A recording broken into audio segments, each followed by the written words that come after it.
San Antonio is one of the fastest growing retirement hotspots in the United States, but is it actually the right fit for you? Although I would love to call San Antonio the perfect city, unfortunately, it's not for everyone. It obviously comes with its positive and negatives. So before you make one of the biggest decisions in your life, let's uncover the truth about what it's like retiring here in San Antonio. And for those that do not know me, my name is Quinton with Starks Properties. I'm a local real estate agent born and raised right here in San Antonio, and I specialize in helping people relocate to this city. Over the past several years, I've had the privilege of helping many retirees and empty nesters into making my lifelong home their new home. And today, we're gonna break down and see if San Antonio is the right fit for you.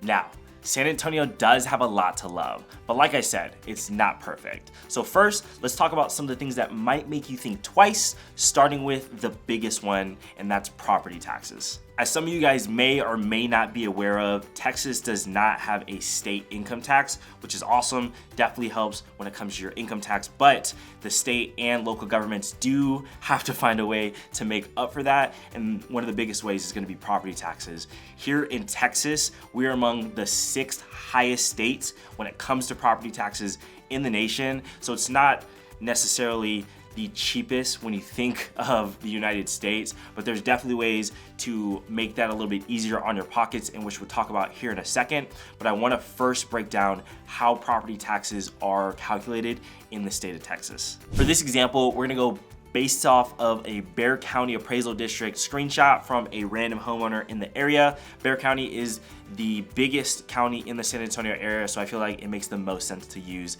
this particular website. Nonetheless, this screenshot, if you look on the far left, is gonna have the entities going from top to bottom. So you have Road and Flood, River Authority, Alamo College, and it goes on and on. Those are the different jurisdictions that actually tax this particular property.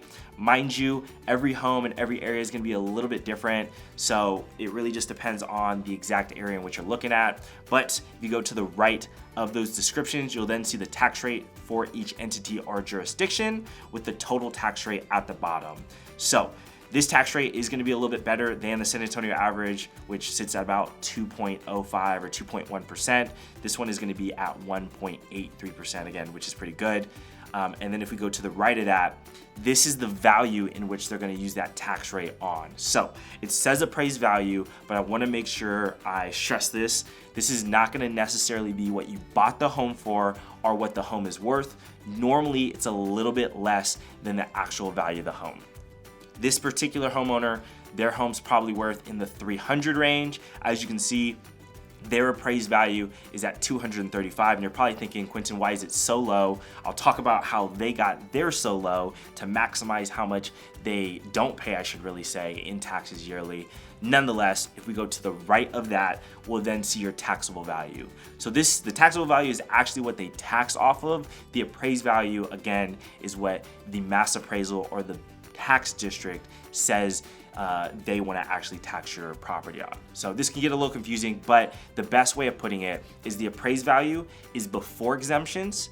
If and when you do put exemptions on your property, the taxable value is going to be after exemptions. So depending on what exemptions you do put on the property, they do obviously give you some kind of tax break on the back end. In this case, she has the 65 and older, which for most of you guys is going to be something that you guys qualify for, being at the retirement age. And she has what we call the general homestead. So the general homestead and the 65 and older give you a tax break for pretty much every jurisdiction, except one or two, just depending on exactly where you're at. Nonetheless, those two allow you to really lower your tax bill on a yearly and even monthly basis.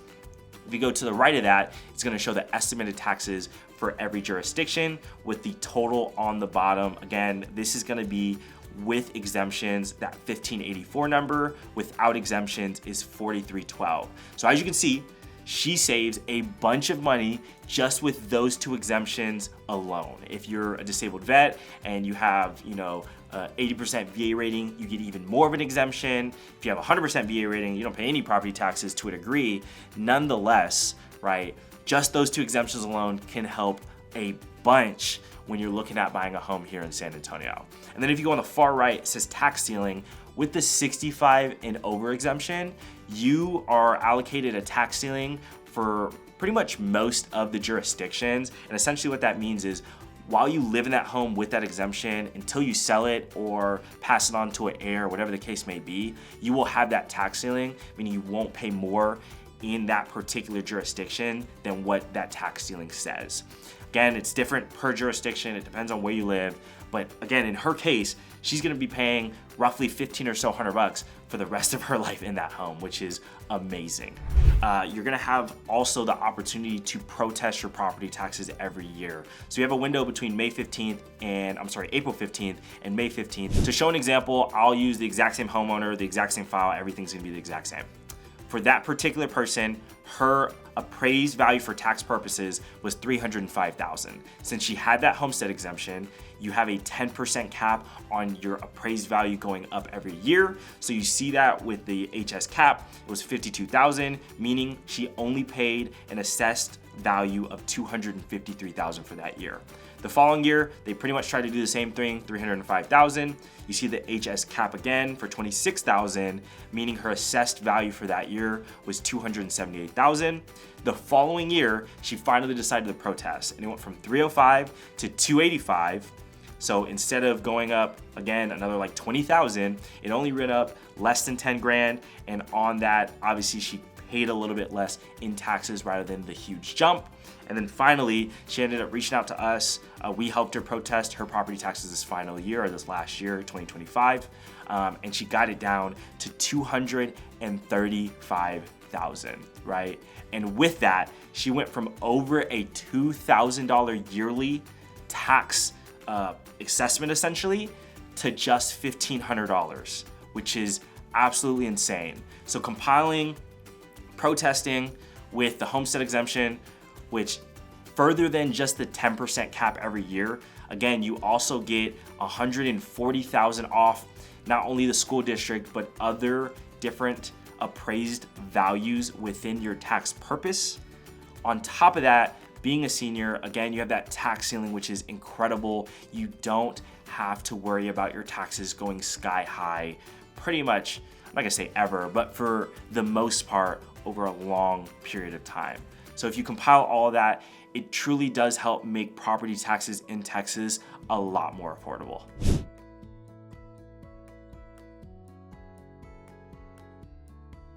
Also, some day-to-day lifestyle considerations to think about. One of the biggest is gonna be our seasonal allergies. Unless you live in San Antonio or really anywhere that has really bad allergy seasons, you probably don't think about this too much, but we do have pretty bad seasonal allergies. So in the winter, cedar is absolutely atrocious. And then when we get to the fall and springtime, ragweed and oak get really bad. Personally, I am fairly allergic to cedar, so I can definitely feel it some days where I probably shouldn't be outside. But as long as I take my Zyrtec or like my Allegra, right, I don't necessarily feel it as bad. And again, there's just certain days that I probably just shouldn't be outside. I've lived here all my life, so I've learned to kind of deal with it, and it's really gotten better, at least for me, over time. And I'm not one of the people that have it really bad. It's very mild for me. Nonetheless, this is definitely something I personally would consider if I was looking to move here, especially at the retiree stage where you do possibly have more health concerns and things of that nature.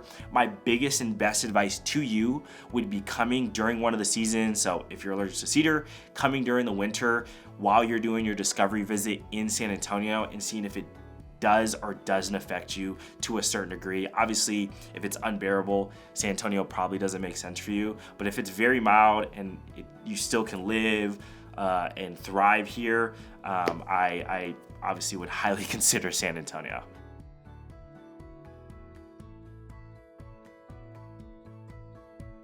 Now, allergies are definitely something to prepare for, but they're just one part of the day-to-day lifestyle here in San Antonio.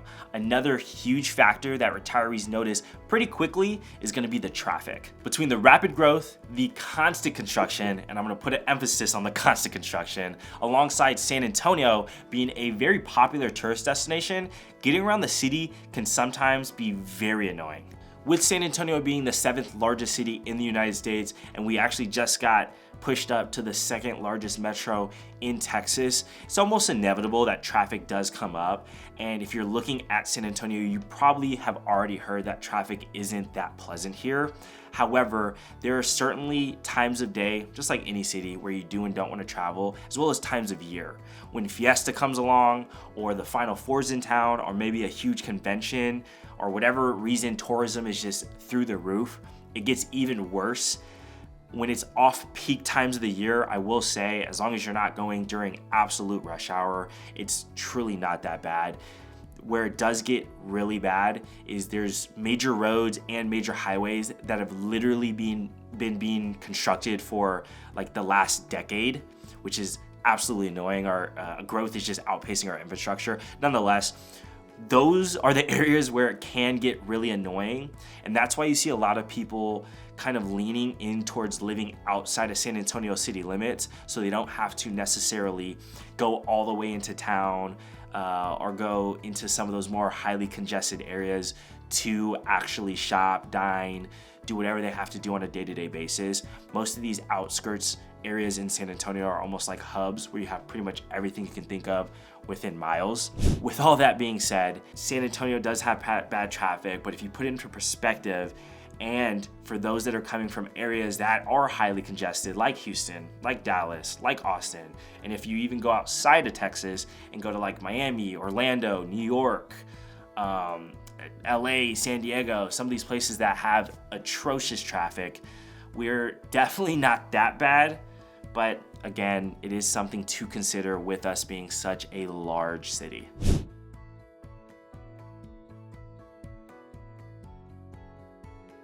Traffic can definitely test your patience at times, but one thing that almost everyone agrees on here is the weather. For retirees escaping harsh northern winters, San Antonio feels like a paradise with sunshine nearly year-round and mild winters where snow is practically unheard of. On the flip side though, those same summers can be extremely hot. So depending on what you're used to, the climate here can either be one of the biggest perks or the toughest adjustments. Personally for me, I absolutely love the weather here in San Antonio. Throughout the year, the average low and the average high is between 60 and 80. So with that being said, throughout 8-ish months of the year, you're gonna have pretty peak weather.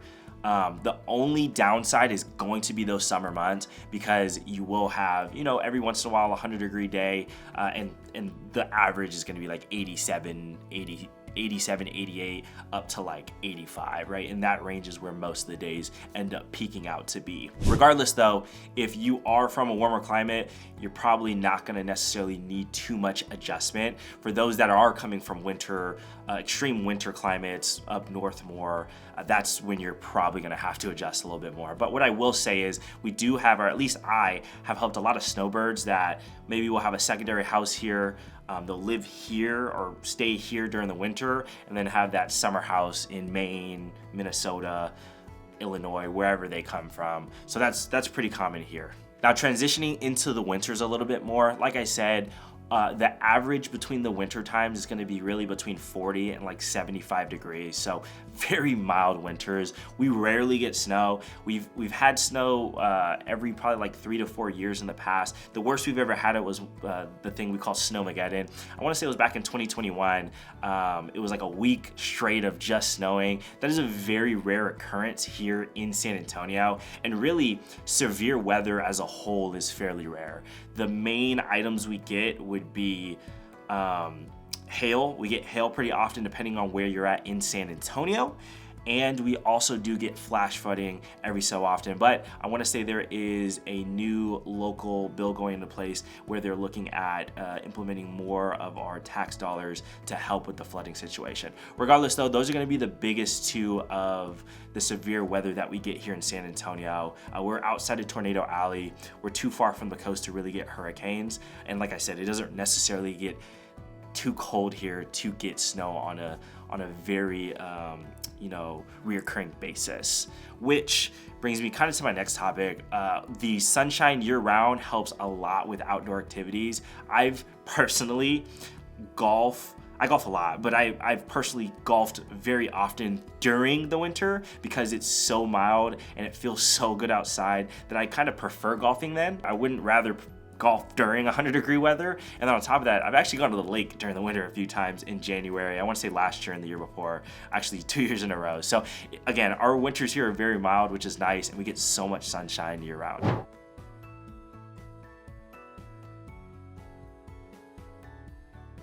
Even though, like I said, summers here can be very intense, the real advantage of San Antonio's climate is going to be the consistency. With so much sunshine throughout the year, you're not limited by seasons. In fact, you have more opportunity to stay active, explore the city, and enjoy outdoor activities and the lifestyle whenever you really want. When I think of retirement, I think about being able to do what you want, when you want. And since our climate is pretty mild and honestly very consistent, other than obviously the summer months where they're a little bit hotter, nonetheless, you get the opportunity to do that year round. I mean, if you want to go golfing, like I said earlier, in the winter, or play pickleball in the spring, or even in the fall, go to Six Flags with your grandkids, right? You have the opportunity to do that, not only having to live maybe an active lifestyle, but just go out of the house and be able to do stuff. Whereas if you lived in some of the more, winter or snow prone areas, you may not be able to go out and do as much as you'd like during those winter months. So a really big perk of living in San Antonio, again, in my opinion.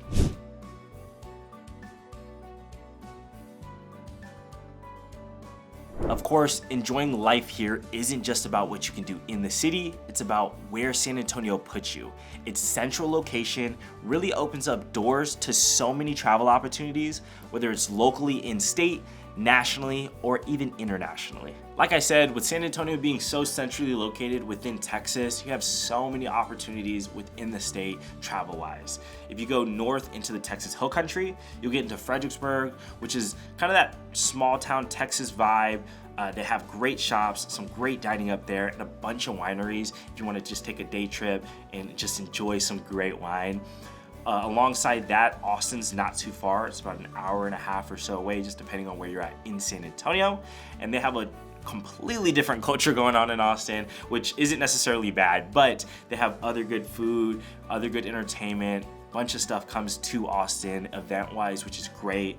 And then Houston and Dallas are also between 3.5 to 4.5 hours, again, just depending on where you're at in San Antonio, which they also are huge cities. If you want to fly there, you could. It's only 45 to an hour from San Antonio, and there's a bunch of direct flights there. Regardless though, just so much proximity-wise close to San Antonio. And then for you beach lovers, the coast is only going to be anywhere from 2.5 to 3.5, also depending on which beach you go to, which is quite nice as well. And then if you look at like nationally or even international travel, San Antonio does have an international airport. By all means, it is not the biggest and is not the best, but what's amazing is they are expanding to a third terminal, and they're looking at bringing a lot more non-stop national and international flights. But mind you, we do already have a decent amount of national flights that are nonstop, and then international, most of them are going to be like Mexico or Central America, just because of our proximity, which is awesome. But I am actually very excited for that, and since I am such a travel junkie, I know that's going to be a huge part of my retirement. So living in a place like San Antonio, it helps so much with the travel aspect of your life.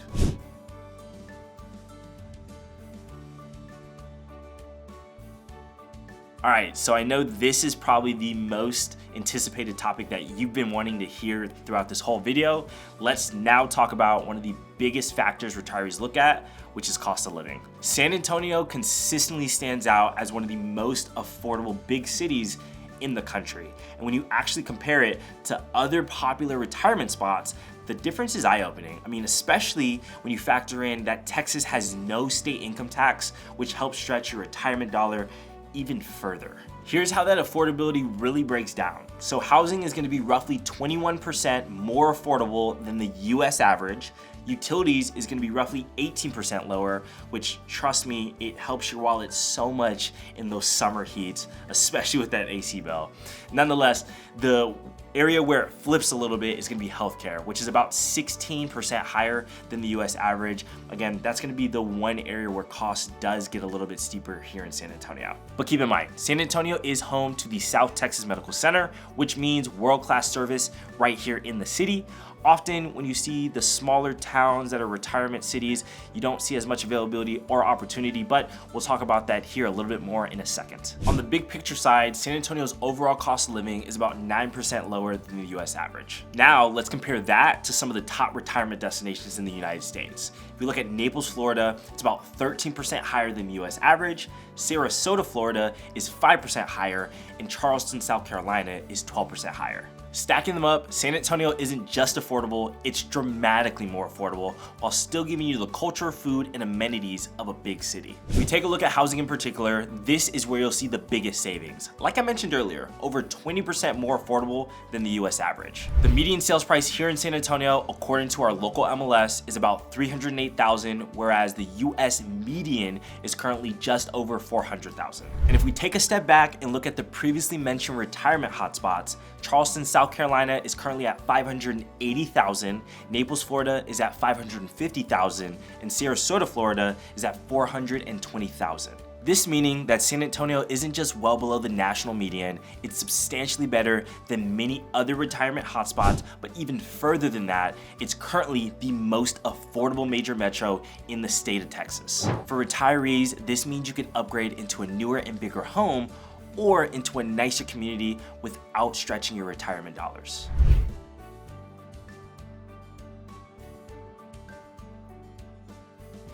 Financially, living here allows your savings to cover much more of what matters, but affordability is only a part of the picture.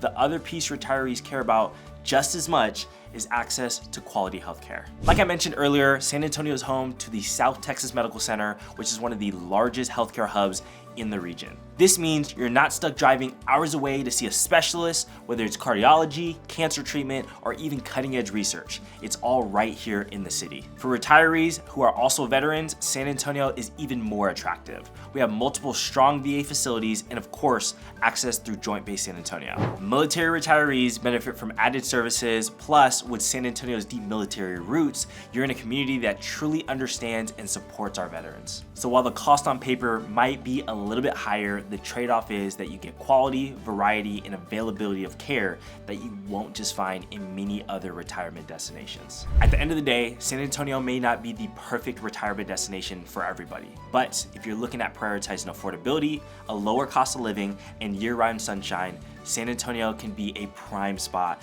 to enjoy your retirement years. Like I mentioned earlier, I've helped hundreds of families relocate to the San Antonio area. Whether you're set on moving here or just exploring your options, I'd love to be a resource for you. My contact information will be on screen as well as in the description, and for those watching on our TV, you can scan the QR code.